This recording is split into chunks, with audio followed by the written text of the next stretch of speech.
Hey guys, it's the first week of spring, and so that means it's the first week of our spring garden tours. If you're new here, my name is Kira. Feel free to call me Q, and welcome to my garden.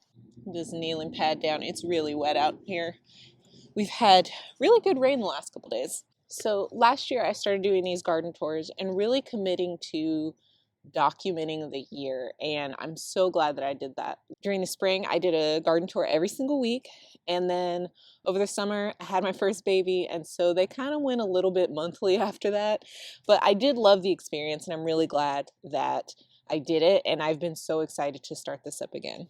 What I really want to do this year is do spring, summer, and fall and go by the season. So not necessarily the garden season, but I really want to challenge myself to document this garden in every single calendar season.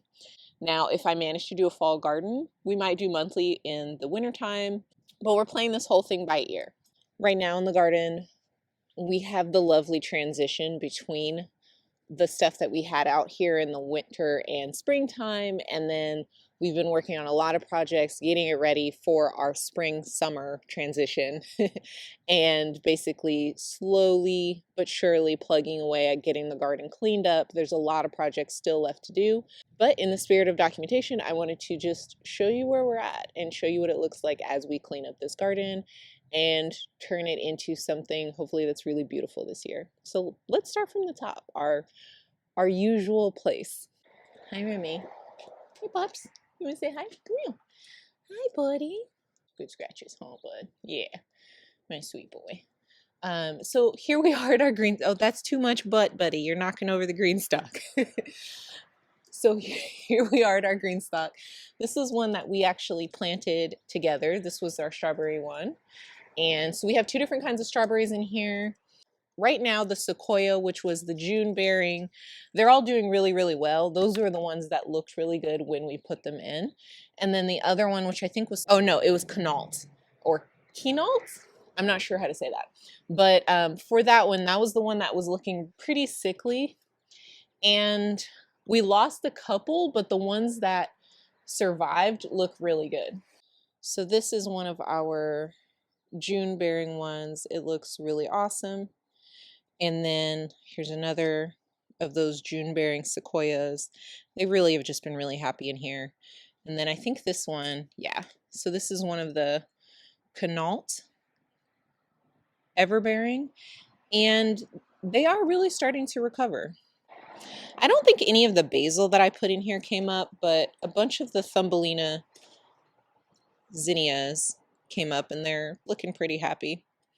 And I have fertilized this green stalk a couple times. Oh, Remy's chewing on some grass down there. I have fertilized this green stalk one time, and so yeah, I'm pretty happy with it so far. We'll see what we get. Remy's dragging his very large butt on me. Buddy. Okay, come on. You gotta come out of there. Good boy. Gross. You can't see him. He's right here. So these are our blackberry bushes. We pruned these a couple months ago. This is all new growth, and so I think that they're going to do really well this year. We don't remember if we fertilized these yet, so we are going to do that on the next round. The one thing we have to do with these here is you can see the trellis wire is still hanging down, so we just have to rewire these. This wire actually held all of last year, but we had some really big windstorms over the wintertime, and with the weight of the plants, it just kind of pulled some of these wires right out of the posts. And so we think we're going to get bigger like eye hole screws and also probably bigger wire. We only got this wire because these were the screws that were already here. Before that, it was just string, which didn't last at all. And so we basically got the wire that would fit with what we already had. So this is something that we still have to work on, but I mean, it looks like so far we're going to get another pretty decent round of blackberries, which is really exciting. Another project that we have is planting these raspberry canes, and this is all very new to us. So we got a red one, a black one, and a yellow raspberry, and we're going to put these kind of at the bottom of the garden but these are just kind of hanging out here until we get to this project, but it is next up on the list. And then this is our other green stock. I put a bunch of cool weather stuff in here, like this is some blue kale, and there's cilantro down here. These were all starts that I just had extra and none of them were doing really well, so I put them in this green stock for now. But I think I'm probably going to be replacing these pretty soon because I want to make better use of this green stock. And then the other project we have on our berry saga is these are all blackberries that propagated from our bushes that we put in these bins right here. And so we need to plant these out. Is this how we're going to do this whole tour, buddy? Just right here. You sweet boy. So I'm really excited to plant these. Now you can't see them because the dog is right in the way. Okay, buddy, we're going to have to redo this. Remy, back up.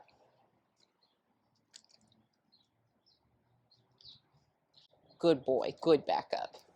So I'm really excited to plant these because these were plants that we got for free. Like this would have been actually a fair amount of money, but we got these blackberries for free, which is really awesome because we were able to propagate them from the plants that we already have.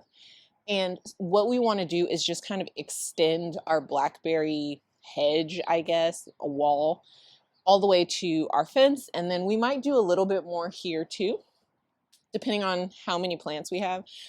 I mean, I think we have a lot. We actually have more in the ground back there too that we need to take out and do something with. And so I don't know if we're going to keep all of them. I don't know if we're going to give some to friends, but it is going to be a very big project dealing with these blackberries. It is a little bit later than we wanted to do it, but that's just the nature of life right now. But this is going to be a very big project, but also a really rewarding project because there's going to be so much fruit in the future coming off of these canes. And then here is a look at our herb bed. We have these really pretty calendulas that came up here. We have some thyme, and then there is sage right here, a ton of green onion. This was all propagated from cuttings that we got from the store, like when we just bought it at the grocery store, and it just has taken off over the past year. And then back there's also a little rosemary plant. You can see that guy. And they've all just been kind of coexisting in this bed pretty happily. Now you can see here, there's a lot of cleanup that has to happen. We got some clover in here. Last year we had cilantro growing right here, and I really wanted to do that again. So I have to put down more seeds because the ones that I put down in there didn't come up. But this is another kind of small project, but still something I need to do something with. I think one thing I want to do is move some of these green onions to just like other parts of the garden. We have kind of like a perennial loop that we're slowly building out. And there's just a lot of green onions for this one little herb bed, and we can put them other places. Like they don't all need to be in here. I think the other thing too is we need to start making more stuff with it. And the main thing that we use a ton of green onion for is green onion pancakes, which I love. And we haven't tried this before, but maybe it's something that we can make a big batch of and freeze. That's something we do a lot, and we've been just kind of experimenting with what can we make ahead of time and just eat later. We're gonna have to do something with that though, because that's way more green onion than two people need. Here's a look at our first two fruit trees. This one is our apricot tree, and it actually was blooming a couple weeks ago, and it was just so pretty. But the blooms are done now, and so it is leafing out, but it's just still such a beautiful tree. And let me see if I can find some. Oh, here we go. You can see right here we have little fruit forming. Even though we're not huge fans of apricot, we are really excited to see that this tree is fruiting again, because last year we got one apricot on it and we never had fruit trees before moving here. Well, we never had these fruit trees before. So we're learning a lot as we go. Now, one thing that we learned about apricot just from last year and being kind of disappointed that we only got one piece of fruit that was really random, to the point where we didn't even know it was here, was that apparently with a lot of apricot varieties, they skip years in fruiting. And so some varieties, they fruit every other year, or they produce every other year. And then other varieties, produce every like 3 years. When we found that out in the middle of winter, we were really hoping that we got one of the every other year varieties, and it looks like that's the case. And so we're really excited to see what this tree does this year. I would love to be able to make a lot of apricot jam or apricot jelly with it. I think that that would be our main use for it. You can see here there's lots of little fruit forming, and so we have lots of reasons to be hopeful. It's kind of all over the place. There's another one back here. So this should be pretty good. And then next to our beautiful apricot tree is our struggle bus peach tree. This is so sad. It continues to be sad. I talked about this a lot in last year's garden tours, but last winter we had just so much rain. It was just constant. And this tree got leaf curl, and we didn't know to like spray them or what to do with it. And it was kind of like one of those things where once you find out you have it, it's too late to do anything for that season. We did get a lot of peaches off of this tree last year, which was great, but they were kind of small. They were delicious. They were so great. We got a lot of use out of them. But we were kind of waiting until wintertime to the point where we could rehab this tree again, spray it with copper fungicide is what the advice that we got. And the idea was to kind of spray it 3 times over the winter. So it's like around Thanksgiving, around Christmas, and around New Year's, or like February, basically before it started to leaf out again. And we did miss a couple of those. Even with our best intentions, we did miss a few. But we did get a good spray on it right before it leafed out. And then when we saw the buds, we tried again. And we still have the leaf curl. You can see here. It's beautiful from far away, but up close it looks really gnarly. And so this tree is just continuing to be sick. There's more and more parts of it that don't have any leaves at all. Some of the conversations we're having about it, we're wondering if we should just pick all of the fruit off of it early on that we see and just kind of give it a chance to rest, or just kind of see what we get and be grateful for what we get. Yeah, this whole thing is a learning process for us.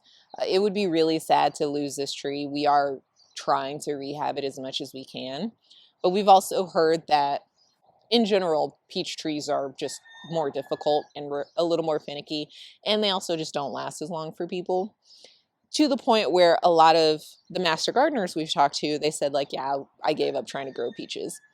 It doesn't look great, but I am still hoping that we might be able to at least use this as a learning opportunity and see if this is something we can turn around for this tree. Here's a close-up look at it. This is a leaf that's like more normal. This one has a little bit of the leaf curl, and then it goes to like this, and then the leaves just fall off. So we'll see what happens with this poor tree. So next to fruit trees, we have our grape arch here, which is doing really well. It started to leaf out about a week ago, and we have a lot of leaves, or we have a lot of weeds that we need to pull out here. So these weeds are like weirdly sticky and annoying. Andrew called them like some like barn straw or something. He knows the name of it. I'll ask him and put it on the screen. But it's everywhere and it grows really fast in the wintertime. One good thing about it is very easy to pull out. And so in a good industrious hour, we can probably just get rid of most of it. We just haven't gotten to that on the priority list yet. So at least we can get rid of it, and then it doesn't grow back intensely throughout the year. So far we've only had it in like the early spring, but we need to get rid of all this. I think he called it bed straw or something like that. Yeah, not a fan. Here's the other side of our grape arch. While we were pruning this arch, I left this part of the grape long on purpose because there was a mockingbird nest that was right here. But now the nest is completely gone, which is really sad. We definitely saw, I think it's called a scrub jay. I call them blue jays. But a little blue jay bird taking all of the scraps from the nest and basically pulling it apart. And we think the mockingbirds might have actually taken stuff from it too and maybe moved to another location. I'm hoping that once the grape grows in again and they feel safe and have that kind of like overhead cover, that they'll come back and decide to live there again, because it was really fun watching them chase squirrels around. We were highly entertained. At the base of our grape arch, we have this African daisy. This is a plant that we've actually had for a few years. We brought this with us from our old house, and I planted it right here, and it has just been so happy. This is one huge plant, and I have been just kind of like coming out and deadheading all of the older flowers every other day, about just because I want to keep it blooming as long as possible. But after seeing this at the base of the grape arch and seeing how much I love it, I think what I want to do is either separate this into two different plants and then plant the other one at the other end of the grape arch here, or just get another plant and have them be big and beautiful. But I really love this, and you can see we have a lot more cleanup to do. There's all this grass and stuff to take out, but this has been really great to have something blooming starting in February. This is our little Meyer lemon tree. It is really happy here and loving life. This was a tree that we had in a pot for a few years, and we brought it with us from our old house. And yeah, it seems really happy. So hopefully we'll get some lemons off of this year. And then here's our orange tree here. I call it a navel orange. It's actually probably a Valencia orange. This is the tree that we rehabbed last year, and we got really great results with it. Then next to it is our clementine tree. Both of them have just a bunch of new leaves, and oh, this one is starting to bud up again. So it'll have flowers soon. That's awesome. Oh yeah, there's flowers all over it. That's great. The orange tree just has the little leaves still, but that's exciting. Oh wait, nope, spoke too soon. Here we go. Right there. Oh yeah, there's way more flowers back here. A couple weeks ago, we picked about 100 pounds of fruit just off of these two trees. So I'm really excited about what that's going to look like next year. All right, so on to the part of the garden tour that's going to be a lot quicker now, because there's just, frankly, not much out here. This is the back of our garden that we had completely covered with tarps all winter, because you can see throughout the growing season, the grass took over and, basically made it seem like there was never wood chips here. This whole thing was wood chipped at the beginning of last year, and we tried to kill the grass. Part of it worked. You can see it's like really dead looking here, and so we weakened a lot, and we'll probably be able to take it out. But then this is where it was peeking through some of the tarp. So there's just a lot of cleanup that needs to happen in this back section. This 16-foot cattle panel, this is where we grew a bunch of different kinds of tomatoes last year. And so there's really good soil here in the middle. We are going to take down this cattle panel, but we're going to leave the T-posts. And this is where we're going to start that raspberry hedge. Hopefully they do well here. It might be a little bit too much sun for them. It might be a lot, a bit too much sun, but we're going to test it out anyway. And that's why we only got 3 plants, because we want to see how they do here before we fully commit to just expanding it with a bunch of plants. And then you can see back there, there's just a pile of nonsense that we need to clear out. This is my pile that I can't see from the house, and that's why everything is here until we clean it out. Remy got himself a little, comfortable spot. And then we have our garden beds. A couple weeks ago, all 3 of these beds looked like the middle of this one right here. So in the fall, once our leaves were dropping, I basically filled all 3 of these beds on this side with leaves to the top. 1, it was to hopefully kill the grass, and 2, to kind of like decompose a little bit and hopefully make the soil a little bit better. We then tarped all these beds, and so they were covered all winter. Now those tarps blew around because we had a lot of windstorms, like I mentioned earlier. And so we were coming out here every once in a while and trying to just like cover them with more things, put more bricks down on top of them and stuff like that. And our method kind of worked, but it didn't completely work. One thing is I don't think the tarps were on there for long enough. It was just a couple months. But it did weaken some of the grass. And basically what I've been doing for the past week-ish is coming out here when I can and just pulling grass. And it's tedious. I don't like doing it, but slowly but surely I have been regaining my garden back, which feels really good. So you can see here in the middle, there's still like a lot of leaves, and it's kind of like stuck in the grass. And so I've been raking it to where I can, pulling out the leaves that I can, and then just clearing spots. And so you can see here, I've already cleared the majority of the grass on this side, and then there's a gap over there that I was working on. And basically what this is when I see a gigantic spider, I move to a different spot and give it a chance to disappear again. And that's why there's patches of cleared spaces everywhere. It's basically so that I can avoid spiders. So this is the last bed that still has grass in it. Still working on that one. But these are the two that I cleared, and look how pretty they are. She looks nice. As far as planting, there's not a ton in these beds yet, but I did come out here and put a few things out. Like there's a zucchini over here, and then I planted things on all of the trellises. Basically where you can see the pink tags is where I've planted things already. I absolutely love growing things on arches. I think that they're so pretty. I think it's a really efficient use of space. You get so much more food in a smaller square footage because you can grow up.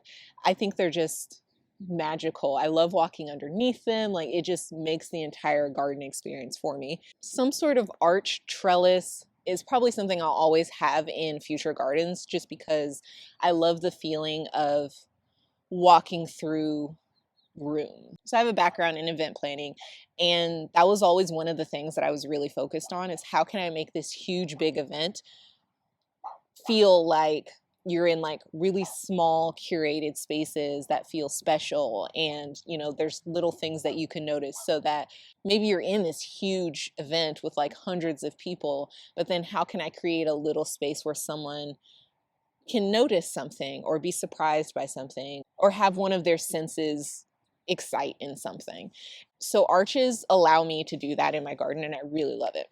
As far as like design on arches, something I love doing is planting different things on each side, and then planting like a big flower in the middle. So on these, I planted full walls. So this one is full noodle beans, and then the one behind it is, I think they're called Kentucky Wonder pole beans. And then in the middle here, I'm going to put a zinnia. So something like really big that'll be able to kind of like hold its own with these large vining plants. And then in between these trellises is kind of a dead zone that I created accidentally last year. But I put flowers in the middle, like big flowers, straw flowers, and zinnias, and I really loved it. So this year I put 3 different kinds of, hopefully different, it's a mixed pack of sunflowers. And then I'm still going to probably put like some zinnias back here and maybe some straw flowers here. And they're going to be big enough varieties where they can really like peek out and hold their own with these huge vining plants, and also provide a lot of color in and contrast in the wall of green. So that's the plan. And then the other thing that I really like doing on my arches is I like to have, with bigger things like cucumbers or like squash and stuff like that, I'll plant one of 2 different kinds on each kind of side of this panel, and then I'll put a zinnia in the middle, and then I will do like a sunflower, and over here I have like some little amaranth that are going to get really big.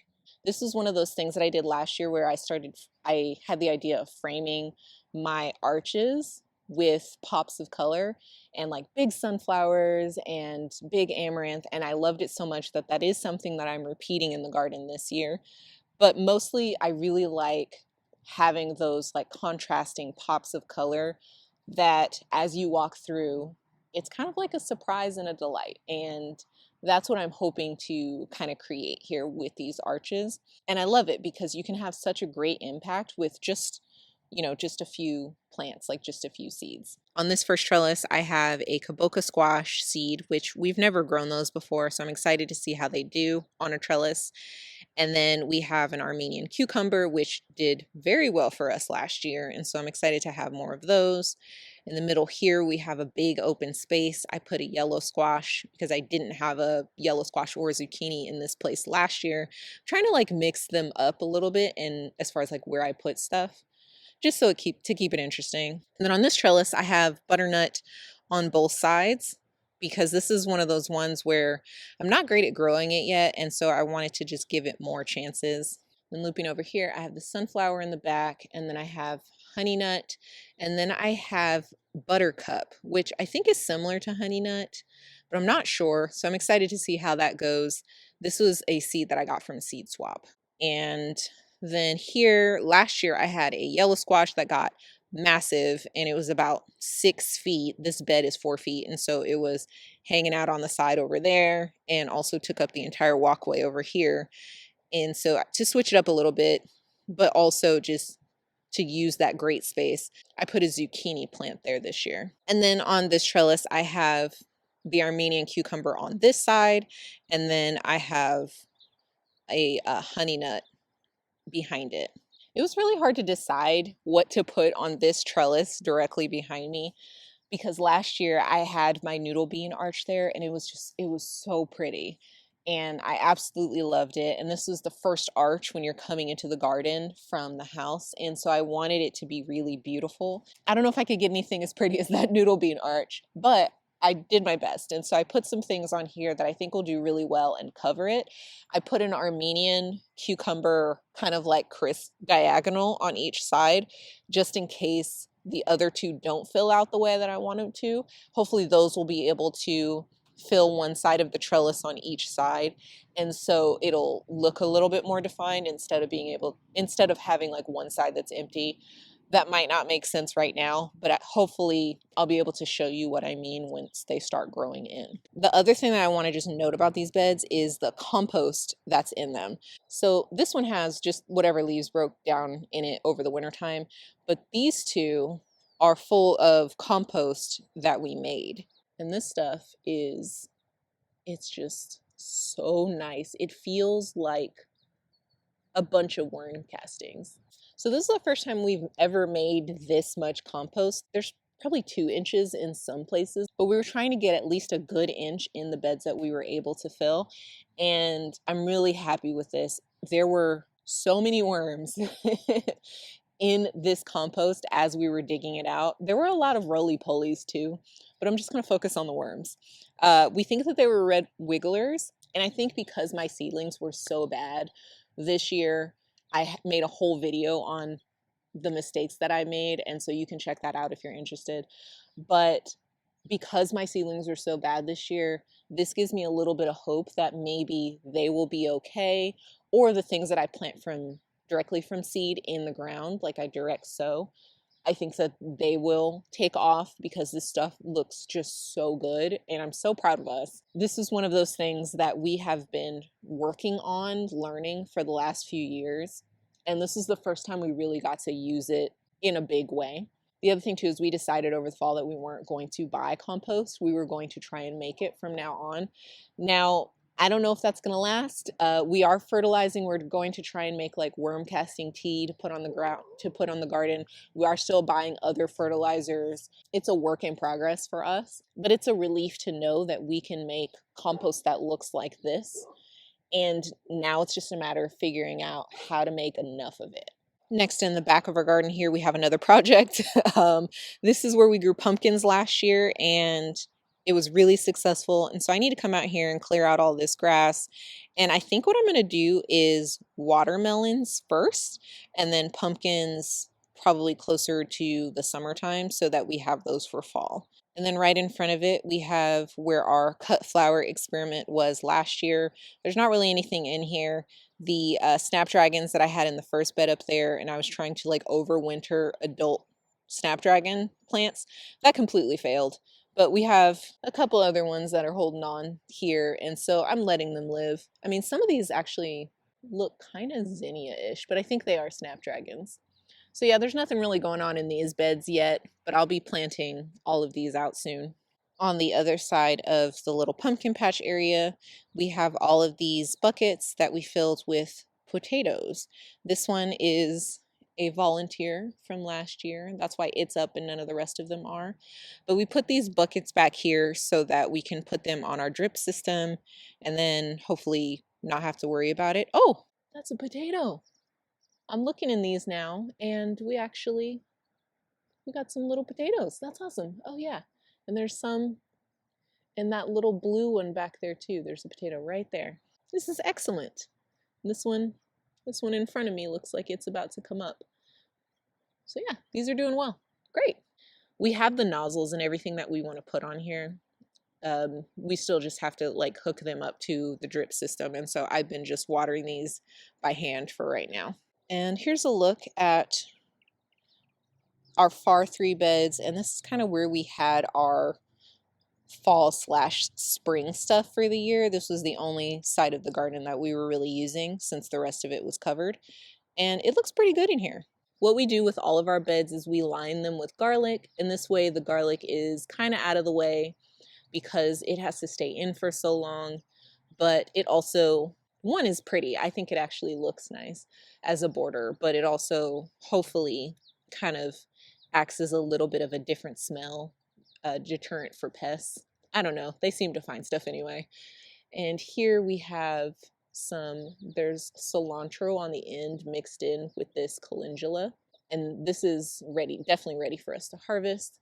On all of the trellises in here and all of the arches, I planted snow peas.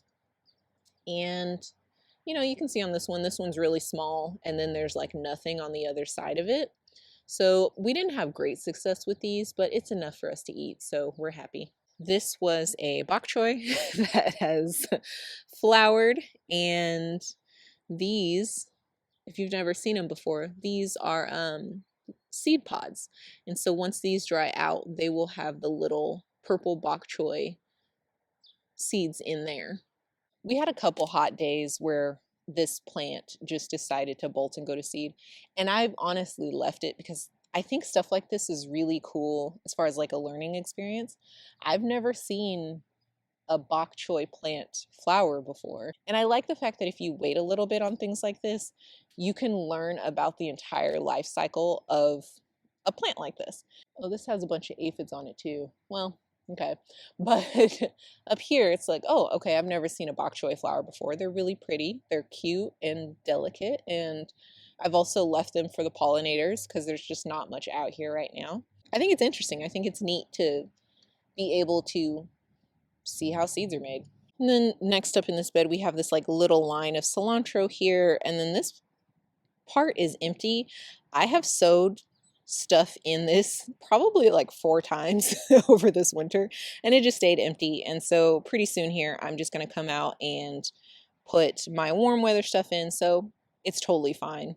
And then this is the bed that did the best. Look how pretty that is. So we have a lot of different stuff in here. We have the snow peas, which this one's pretty sickly. That one's doing better over there. We've still gotten a lot of food off of them. And then in here, we have a bunch of different like cauliflowers and broccolis. I don't think we're going to get anything off of these really, but I've left them for right now just because I think they're pretty, and you know, why not? But look how beautiful that is. And then I think these right here are Brussels sprouts. And we're definitely not getting Brussels sprouts off of those. Brussels sprouts take forever. This is the reason why I don't think we're actually getting anything, is this was a broccoli that bolted like 3 days ago. So I think the rest of them are going to be pretty close behind it here. But I just love looking at it. Walking by this one bed has just given me so much joy throughout this winter. And then down here, here's something funny. This is chard. Something has clearly been enjoying this, but in our old garden, nothing ate chard ever. And in this garden, everything eats chard. I don't know what bug is doing this, if it's the slugs. We have a pretty big slug problem, but yeah, it's just destroyed. But then here's the thing, right next to it, this is a purple cauliflower that I would assume this would be eaten alive. And I mean, there's like some bites out of it there, but it seems like this chard is kind of saving it. Let's look how pretty those are. And here's another calendula. I've been really enjoying whatever pack of calendulas, mixed calendula seeds this is, because they're all slightly different and they're really big and just beautiful. I actually thought that I hated calendula flowers because the pack that I had before, the only one that I've grown before this pack, was a yellow variety. It was a specific one, and they all kind of were small and just looked like weeds to me. And you know, they were okay, but I just didn't really care for them very much. And so I thought that calendula would be just be something that I didn't grow ever again. But I decided to try again with this one in the winter garden just because I wanted some color, even if it was just one.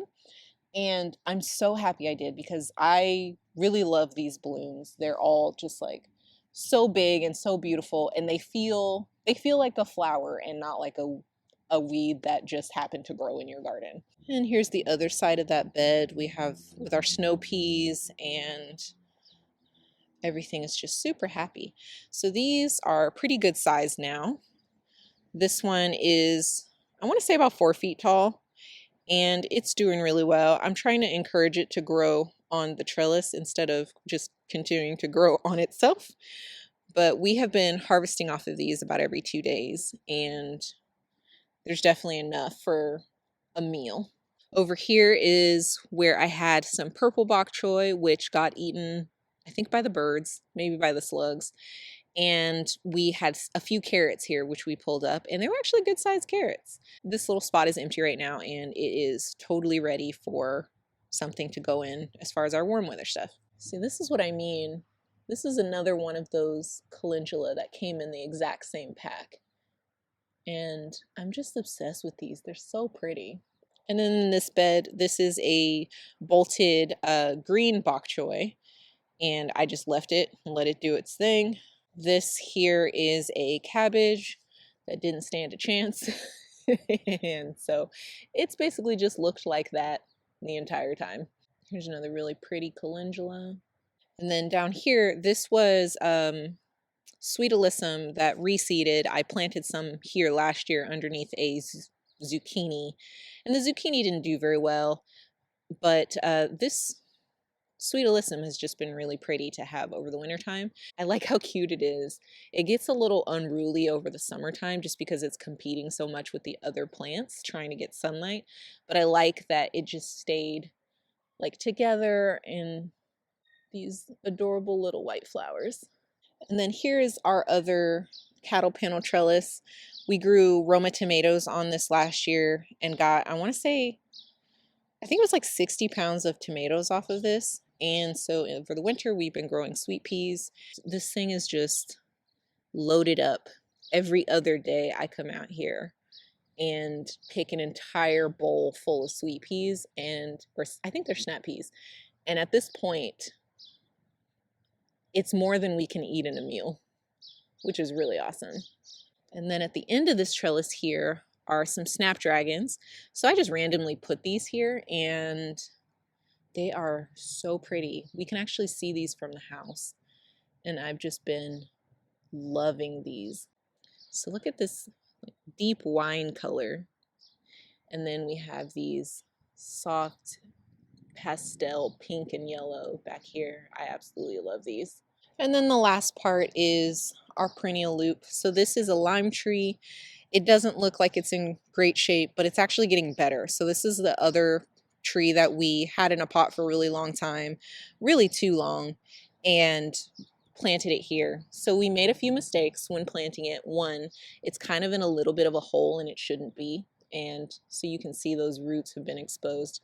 We need to cover that up a little bit. But I've been nursing this tree back to health, and it is getting a little bit darker leaves on it. So I'm happy about that. This is one of our apple trees. We didn't get anything off of any of our apple trees last year, but we're okay with just kind of letting them establish. But it looks like this one is about to bud up. Hopefully they're happier this year.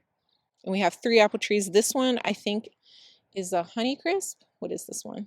Oh no, this one's the Gala. Back at the back of the garden again, this is one of our Honeycrisp apples. And then at the base of it, we have borage that came back from last year. And then our first ever daffodils. I planted those early this spring. I think we got these as my birthday present. Yeah, I got these on my birthday and planted them out here. So these are blooming a little bit late, but I'm still super happy with it. This is the first time I've ever grown daffodils.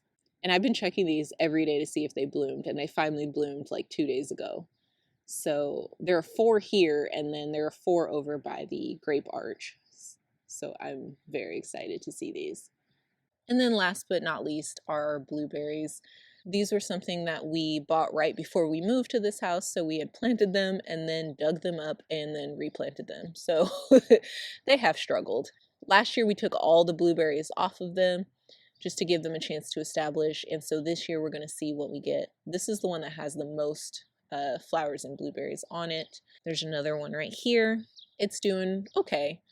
And then let's see, there's another one right there. You can see we need to come in here and clean all this up again so that they're not choked out by the grass. We originally had 7 of these, and now we have 6.